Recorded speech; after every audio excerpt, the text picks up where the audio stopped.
Welcome back to another episode of Iron Maiden-A-Thon. Today, on a nice, gloomy, rainy Southern California day, we're talking about the X Factor. Obviously, this is the first album since Killers without Bruce Dickinson. He left the band and they replaced him with Blaze Bayley. We went through that in the previous episode at the end of the Fear of the Dark episode, so if you want to learn more about that, check that out. Before we get to the intro, before we get to the album and everything, I just want to say thank you to everybody who has subscribed over the past month or two. We're really jumping forward in subscription numbers. We're on the road to 100 subscribers, so let's try to get there at some point. I don't really care, but let's try to get to 100. It's a nice number. And make sure you like, comment, and subscribe on the video. It really helps me out. It helps me interact with you guys. I've already made a couple of acquaintances and friends thanks to people that are commenting on the videos. So make sure you do that and you can talk to me. I don't know. But we're going to be talking about the X Factor today, but we'll get to that right after the intro.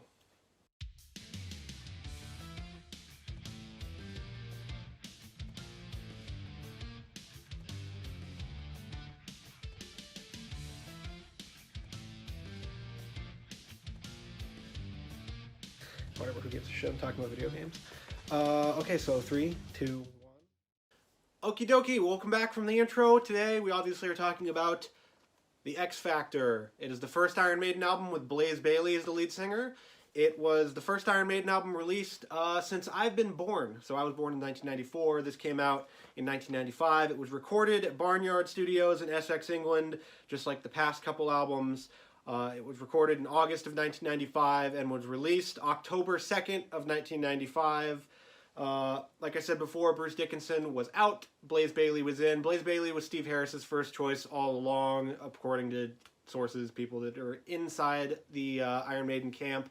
And Blaze Bayley was just like a really different choice. I don't think people were expecting it because he's not a singer like Bruce Dickinson. If you would have replaced him with Michael Kiske or someone like that, it would have been a Bruce Dickinson clone almost. Not saying that Michael Kiske is a clone of Bruce Dickinson, but he has a very similar singing style.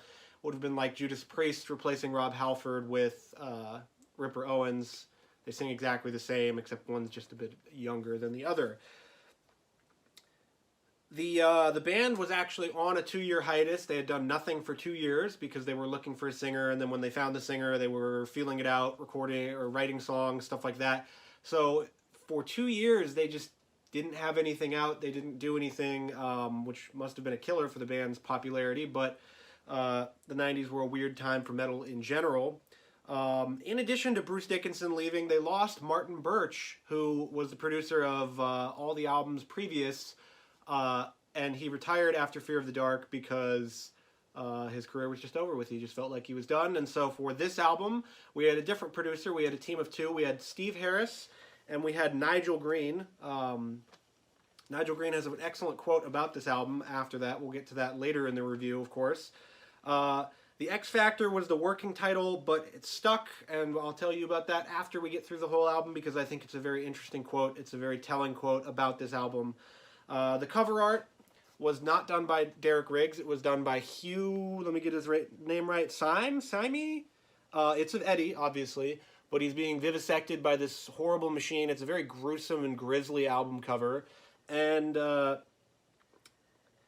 it's a reflection of what happened with the band. They were being taken apart at the seams. They were being ripped apart, and this album is a very big reflection of that in its themes. And there's the alternate album art that they had to slap on as a reversible cover for this because this was too gruesome for some people and they complained. So here is the other album art that they had as a reversible cover. So we'll put that down for right now.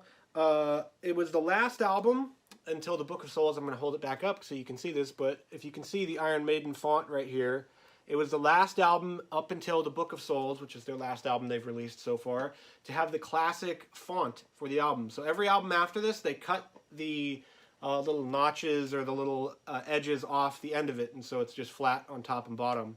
I don't know why they did that, but they did that. So the X Factour was the supporting tour for this one. They're back with the cool names. It's not just Fear of the Dark World Tour or whatever. It's the X Factour. So it was the supporting tour from September 28th of 1995 to September 7th of 1996. And they played their first shows in Israel and Africa here. So that's pretty interesting for the band there. It's a pretty long tour for this also. The last Fear the Dark tour was very short compared to their other tours. And this one went about a year. They had to cancel shows, unfortunately, in the U.S. leg of the tour because of Blaze Bayley's ongoing issues with his vocals. They blamed it on, I want to say, allergies at the time, but it was really strain from just singing. And the band, when they did the Bruce Dickinson songs, they didn't tune their guitars down to fit Blaze's vocal range, and so he had to struggle to get up to that, because obviously that doesn't mean that Blaze Bayley is a bad singer. It just means that his voice has a certain range and that Bruce Dickinson's has a certain range, and so to take one voice and stretch it out to the other one, it's going to cause strain, and it did. And so they had to cancel tour shows in the U.S. At the end of the tour. So we've gotten through all of the background information. Obviously, the lineup for this one was Blaze Bayley as the singer, Dave Murray and Yannick Herz as the guitarist, Steve Harris on bass, and Nico McBrain on the drums. This is the longest Iron Maiden album up to this point. Obviously, Book of Souls and Final Frontier and A Matter of Life and Death are longer, but this was the longest album up to that point. It's 11 songs. It is about 70 minutes plus, and so in comparison, like Seventh Son of a Seventh Son is 40 minutes. So you got an extra 30 minutes of Iron Maiden with this. This one I didn't listen to for a long time. Like a lot of Iron Maiden albums, I just stuck with the ones that I bought, and that these ones kind of went on the back burner. I did hear from a lot of the quote-unquote so-called Iron Maiden fans out there that just absolutely hate these albums. And I'm not saying that if you dislike these albums, or that if you don't like them, it's not your cup of tea, that you're not an Iron Maiden fan. I'm not saying that. I'm saying that if you just don't acknowledge that these albums exist, you don't acknowledge that Blaze Bayley, his contributions to Iron Maiden, then you're an asshole. I'll just say that. So please, if you're one of those people, don't watch my videos, because fuck you. Recognize that they're here. People recognize that Paul Di'Anno's there. Recognize that Blaze Bayley was the lead singer of Iron Maiden. Recognize that there are songs from these albums that are actually good that come later on that Iron Maiden with Bruce Dickinson play. So we'll get to some of those songs when we get through the track-by-track listing, but just wanted to get that out of the way. Blaze Bayley was a lead singer of Iron Maiden. Recognize it. Appreciate it. You don't have to like it, but recognize it. That's it. That's all I'm asking. So we'll get to the track-by-track look after we get through our look at the CD. So this is one of the remasters. This one I actually got later, so I'm glad I got it with the slipcover and everything, because obviously I'm a nerd collector that loves slipcovers. So there we've got the album art. And there we've got the disc art, which is, that's strange. Oh, that's the I was like, why is that upside down? It's the alternate cover with the reversible, you can slip it out. So there's the disc art. And there's the machine that is fucking up Eddie. So we'll slip the little booklet out here. Okay, so I finally gotten the booklet out. It took a little bit, but here's the art.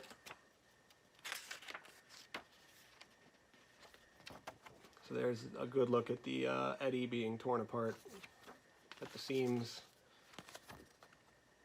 Try to keep the glare off. This is a very glossy booklet here. And obviously you've got some of the lyrics, some of the imagery that went into the genesis of this band, and you can tell from the pictures, and you can tell from the artwork and from the aesthetic, this is an incredibly dark album. It is dark, dark, dark, dark, dark, because this was a dark time for the band. It was a dark time for heavy metal. Lots of bands were going under, lots of bands were getting crushed by grunge and everything else. So Iron Maiden decided to forge on without their frontman for so long and continue.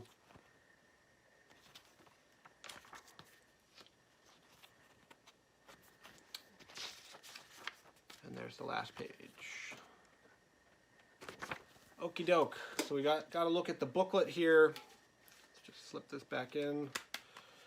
Get the slip cover back on. And we'll start off with the track-by-track look at the album with what I would consider to be one of the better opening tracks. There is a better opening track later in the album that I think, but we'll get to that at the end. we're starting off with Sign of the Cross. So this song is written by Steve Harris. It's 11 minutes and 16 seconds long. It was the second longest song at the time, only to Rime of the Ancient Mariner. It's been surpassed since then, but it's still a really long song. It's based on The Name of the Rose, the book. It's a just really epic song. It's one of the best of the era. It's one of the best in their catalog. Imagine, just if you will, you know, I was about a year old when this came out, so I couldn't imagine this. I wasn't here physically for this, but imagine it's 1995. You're a huge Iron Maiden fan, and you go to your local record store or whatever, and you buy this and you put it on, and this is what you hear: the Sign of the Cross. There's no internet, or there's very little, you know, internet presence or whatever. There's no previews, just what you have heard, and you hear this. You hear the Gregorian chant, you hear the chants, and it kicks right into it. Takes a little while to get into this one, but it's well worth your time. The song is still played live to this day. Iron Maiden played this on the Brave New World tour when Bruce Dickinson came back. They've played it on the most recent tour, the Legacy of the Beast, which I saw them play it. It was awesome. Bruce Dickinson came out in a cloak and everything and had a light up cross. It was awesome. This song just 100% belongs in the category of Iron Maiden epics when you're going to put it along with like Alexander the Great, Rime of the Ancient Mariner, To Tame a Land, Seventh Son of a Seventh Son, those types of songs. This song fits perfectly into that category. If you love your long Iron Maiden songs, you will love this song. And it's really just a showcase for Yannick and Dave to show off their guitar playing, especially in the latter stages of this song where they're just fucking shredding. It's just a great song. It's the perfect way to kick off this new era for Iron Maiden with Blaze Bayley. And yeah, it's just a great song. And I always love songs that end where they began. You begin with the chants, you end with the chants, and it kicks off perfectly into our next song, number 2 on the album, Lord of the Flies, by Steve Harris and Yannick Herz. 5 minutes and 2 seconds. This was the second single for the album. It's based on the book of the same name, Lord of the Flies, and the movie. It almost perfectly moves in. When I first heard this, like listen to this album all the way through, I was amazed at just how well it transitions from the end of Sign of the Cross into the beginning of Lord of the Flies. It has one of the absolute coolest guitar tones, guitar riffs, whatever you want to call it, I've ever heard at the beginning of this song, and it's really hard for them to replicate it live. They have played this song live with Bruce Dickinson. They did it on the Dance of Death tour, and it just fits really well with this album. The guitars sound really cool. It's just a nice showcase of Blaze Bayley's singing style, and you really get a feeling for why Steve Harris chose him for this particular album, this particular era, because it fits in really well with the aesthetic. And it talks about how humanity can be brutal and savage when you are pushed to that point. So you can really draw an analog to anywhere in human history with this one, where people have been pushed and pushed and pushed, and they get to a certain point and then they just explode. And so that's what Lord of the Flies is all about. I really like this song. This album kicks off really well with this first couple tracks, and so that'll transition into what I think should have been the opening track for the album. It was the opening track for a lot of for most of the tour, for the X Factour, and it's the first single release. So if you were listening to Iron Maiden back then, you would have heard "Man on the Edge" as your first indication of what Blaze Bayley could do with Iron Maiden. It reminds me a lot of "Be Quick or Be Dead." It's very similar style. It's very fast. It's based on the movie Falling Down with Michael Douglas by Joel Schumacher. Great movie. You really have to check that movie out. It's a great movie.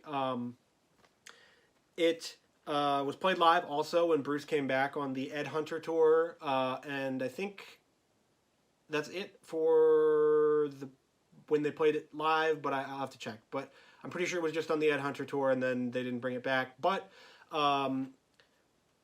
Also, this one was by Blaze Bayley and Yoni Kurz. It's 4 minutes and 15 seconds long. That's the funny thing is that they didn't play a lot of the Blaze Bayley written songs when Bruce Dickinson came back. This was one of them that they played, and it's just a great start to this album. You have these 3 songs that are just absolutely killer. So if you were listening to this as an Iron Maiden fan in 1995, you were in heaven with this, because this is just 3 really great songs right off the bat. Just bam, bam, bam. And so that leads us into our 4th song, where we are going to slow it down. Sign of the Cross might start slow, but it kicks off fast, and then your Lord of the Flies fast, Man on the Edge fast. The 4th song is Fortunes of War by Steve Harris. It's 7 minutes and 25 seconds long. It talks about the perils of war and PTSD and what that does to the men and women coming home from combat.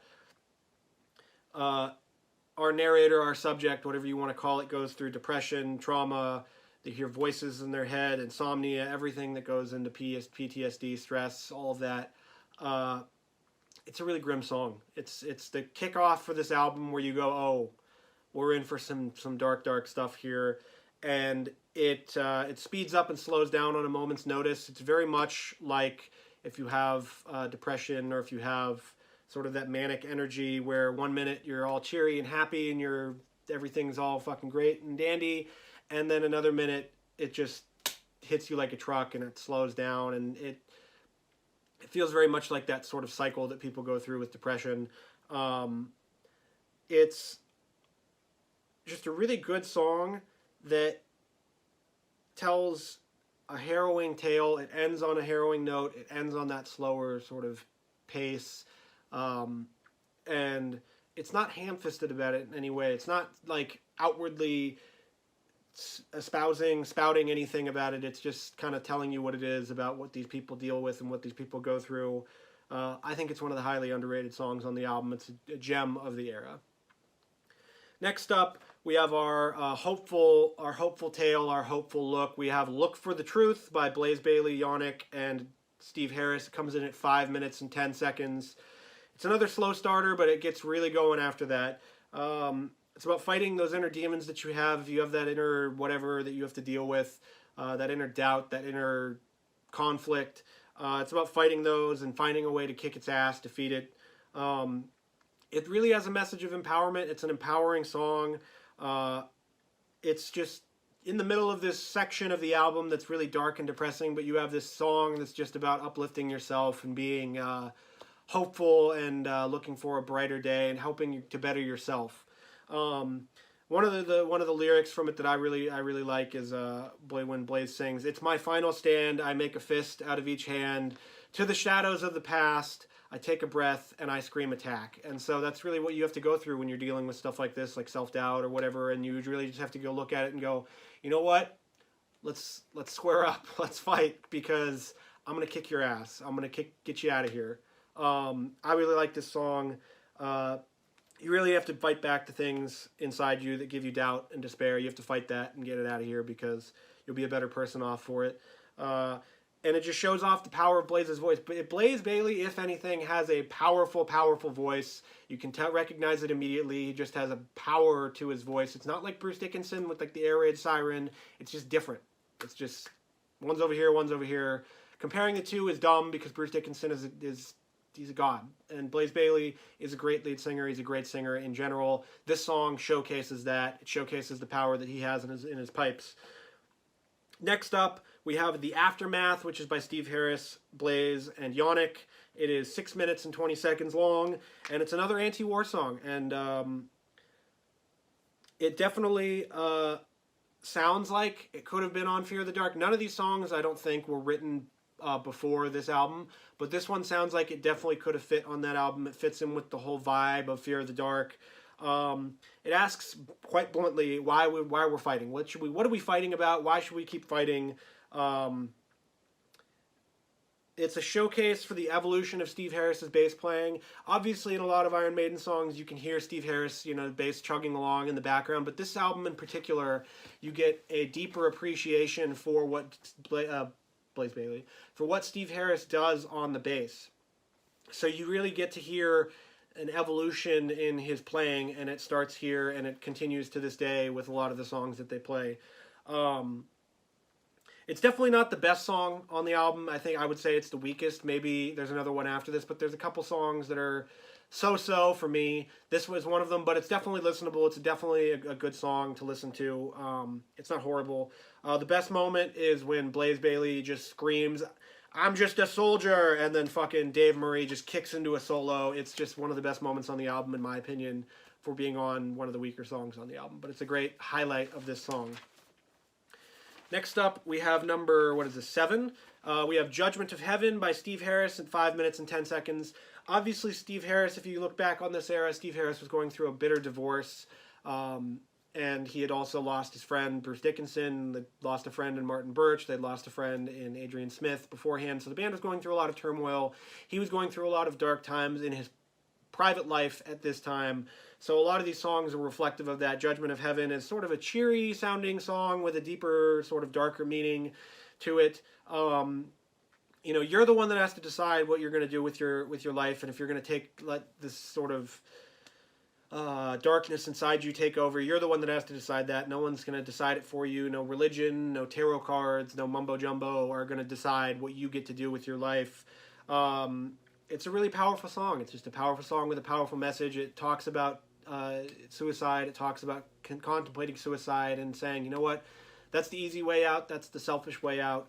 There's a better way. And there is really a better way for everybody out there. There is a better way than that. There is stuff to look forward to in life. There's Iron Maiden to look forward to. There's, all this stuff. There's all this stuff in life that, you love and that people love you for. And suicide is really not the way out. It is a selfish way out, but obviously saying it like that sounds kind of mean and dispirited, but there's better ways to deal with your stuff and deal with your problems than to go with suicide. And this song deals with that. Another song where Blaze Bayley just sings the absolute hell out of it. Just power to his voice. So, yeah, Judgment of Heaven, it might sound a little cheesy, it might sound a little overly cheery or whatever, but it's a great song with a great message on this album. Next up, we have number 8. We have Blood on the World's Hands by Steve Harris. It comes in at exactly 6 minutes. And this might be the kickoff of what we get into a nice patented thing of the patented Steve Harris bass intro, maybe bass guitar, bass solo, whatever. But it's sort of an acoustic bass intro for Steve Harris. It's about corruption and how our society is so filled with just death everywhere. Everybody's killing each other. Everybody's murdering each other. Just for what? For what? If you want to headbang on this album, this is the song for you. This song is heavy as hell. It is not a thrash metal heavy type of heavy. It is a Black Sabbath, Doom, like metal sort of heavy where, you can headbang to it. And it's not very fast, but it is a heavy, heavy, heavy song with a heavy meaning to it. It's incredibly relevant today, obviously, with all of the stuff going on in the world, with people killing each other over stupid things or killing each other over land, over territory, or whatever. Some people could listen to this and learn a couple things about it. But I really like Blood on the World's Hands. They didn't play it after the X Factour. I'm not sure how well it would translate with Bruce Dickinson's voice, but I know Blaze Bayley has played it on his solo tours after that. And so whenever concerts come back, if Blaze Bayley comes back to Southern California, I would love to see him. Next up, we have my favorite song on the album. We have number 9. We have The Edge of Darkness. This is based on The Heart of Darkness by Joseph Conrad, which was the basis for Apocalypse Now. It's my pick for the most underrated track on the album. It was written by Steve Harris, Blaze Bayley, and Yannick. It comes in at 6 minutes and 39 seconds long. It's just another showcase for the power of Blaze Bayley's vocals. It's about the horrors of war, the horrors of the Vietnam War. It tells the story of Apocalypse Now and The Heart of Darkness. So if you haven't seen that movie, you can get the Cliff's Notes in this song. But it's one that took on a deeper meaning for me. I'll get into that after we get through the whole track-by-track listing, but it has a deeper meaning for me. I really love this song. I really love the power in Blaze Bayley's voice, and you're going to hear me say that a lot. You've heard me say that a lot. Blaze Bayley sings the living crap out of this album. For number 10, we have 2 AM which is by Blaze Bayley, Yannick, and Steve Harris. It comes in at 5 minutes and 37 seconds. It is the most depressing song on the album, of an album that is filled with depressing themes, dark themes. This is the most depressing one. If you are sad or depressed, do not listen to this song. It doesn't provide much hope for tomorrow. It doesn't provide much hope for a better day. Like other tracks on the album, like Look for the Truth or Judgment of Heaven. It basically, for our subject, our narrator, life is boring, it's meaningless, and it's pathetic. Really, it's, they come home at 2 a.m. and they drink a beer and they watch TV, and that's their whole life. It doesn't sugarcoat it. You'll be depressed after listening to this song and make you think about what you do in your life. I think that this is definitely the weakest song on the album. This would be one that I would probably cut if I were making this album right now, if I were redoing this one. There are some of the bonus tracks that I will get to in a different video. We'll get to the alternate X Factor track list with some of the 3 bonus tracks that they had, because they did record more for this album. This album's already really long, but they recorded more songs that didn't make it on. They made it onto B-sides or the Japanese bonus tracks that I'll get into in another video, so you can look forward to that. But this one I definitely would have left off if we were redoing this album today. Last and certainly not least, we have The Unbeliever, which is by Steve Harris and Yannick. It comes in at 8 minutes and 5 seconds. It reinstates, well, I guess Fear of the Dark sort of had this, but it reinstates that let's put an Iron Maiden epic prog rock, prog metal classic on the end of an album. Let's cap it off with The Unbeliever, like they did with To Tame a Land and Rime of the Ancient Mariner. It's a pretty aggressive song. It's about losing your faith in religion, your faith in yourself, your faith in whatever, your faith in society. Talks about grief, it talks about loss, it talks about depression, it talks about hoping to find yourself in this crazy, crazy world that we live in. And it's a bit of a marathon, but it is well worth your time. It is a fitting end to this dark, depressing album. Blaze Bayley absolutely knocks this one out of the park. It's a perfect cap to this album. You might not like this song, but this song does cap off the album quite well. It does. It doesn't end on some sort of high happy note. It ends sort of on that dark note to make you think about yourself. But it is a great song. They didn't play this one live, but I really like this track. I really like the way that it caps off this album. On my upcoming retrack or retread or whatever, it doesn't cap off the album, but it's still on there. I really like this song. So that's it for the track-by-track look at the album. We'll go to the aftermath. The album, like I said, I waited a long, long time to listen to this album and Virtual 11. I had listened to The Klansman off of Virtual 11 because I was suggested that song. That's a great song. I didn't listen to anything off this one. I heard the Sign of the Cross solo on like a top 10 Dave Murray solos video on YouTube. But outside of that, this was like me finding, new Iron Maiden in a time machine, going back to 1995. So I said, obviously I couldn't have done that because I was about a year old, but I did get to do it because I hadn't heard anything from this album, and I just popped it on one day and listened to the whole thing. And at least with this album, I was really blown away. This album, it was written and recorded during a really dark time for Steve Harris, for metal, for the band, and that it reflects that. It reflects that a lot. Now, I know that's a criticism of this album, is that it's really, really dark and depressing, and it sort of doesn't really give you a time to breathe as a listener. A lot of these faster, speedier, more happy tracks are at the beginning, and then you just get this run at the end where it just is, punches you in the face with, hey, we were having a bad time when we recorded this. But the band had to forge on. The band had to go on. This one didn't sell as well as previous albums. It peaked at number 8 in the UK, which was a low for them. But for the people out there that criticize Blaze Bayley and say that he's not Bruce Dickinson and that he sucks or whatever, the guy had one of the hardest jobs in human history. This really was one of the hardest jobs in human history. Ripper Owens got to do it with Judas Priest, but he sounds exactly like Rob Halford. Blaze Bayley sounds nothing like Bruce Dickinson. He is nothing like Bruce Dickinson. They were both great singers, obviously, and showmen and great musicians, but their vocal styles are very different. So he had the hardest job in human history, in my opinion. That you have to replace Bruce Dickinson.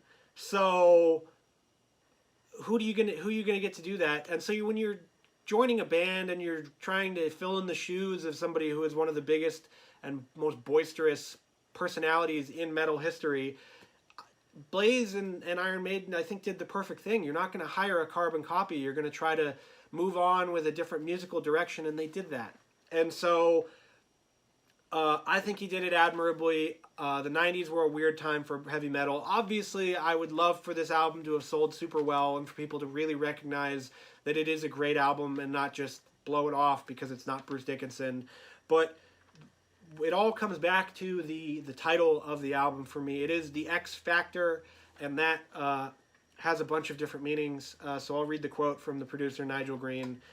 We all felt the way things were progressing, the songs, Blaze's new involvement, the sound, the commitment. The new album would have that extra quality, that bit of magic, that X Factor. This became the working title for the album. We liked it, so we kept it. So it really has... obviously, this is the 10th Iron Maiden album, so X is 10. I think that Blaze Bayley was the X Factor for Iron Maiden. He helped guide them through one of the toughest times for the band.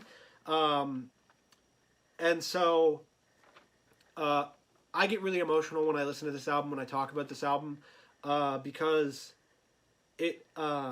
I found it at a really dark and depressing time in my life, when a lot of the themes that they go through in the album were... in me, I was feeling down, I was feeling depressed, and so I found this album, and instead of, I guess, compounding those emotions, it found a way for me to sort of get them out and better myself. So this is an album that I go back to. This is an album that I have a deep personal connection to, which is why I defend it so well, or so much, not so well, so much, because it has a deep meaning for me. And so that title of the X Factor, it was an X Factor in my life. It was an X Factor for Iron Maiden. It was an X Factor for Blaze Bayley. This album didn't do well. People hate it. People like to shit on it. But I think it's up there with Iron Maiden's best. For somebody who does go through depression and stuff like that, it helps a lot to listen to this album. It's sort of a therapeutic sort of thing to just go through all the way, from track 1 to track 11, or if you're doing the retrack that I did, track 1 to track 14. But you're going to put a gun to my head and make me give it a score, I'm going to give it a 9 out of 10. It's really up there with some of the best that the band has ever done, and it's really because of the deep emotional connection I have to it, the deep personal connection I have to this album. I really love this album. So... yeah, if you haven't given it a shot, give it a shot. Go give it a listen. If you're one of the people that dismisses it, give it a second chance. Give Blaze Bayley a second chance with Iron Maiden, and you might find something that you really, truly appreciate. And besides, Blaze Bayley's just a great guy. He's just a musician's musician. He's just a journeyman out there working his craft and, playing music for fun, for his life. But that's going to be it for this video on the X Factor. If you like it, make sure you like, comment, and subscribe, and do all that fun YouTube stuff. Look forward to the retrack of the X Factor at some point, and look forward to next time for Virtual 11, the last album with Blaze Bayley before, spoiler alert, Bruce Dickinson came back to the band. But we'll get into that at another time.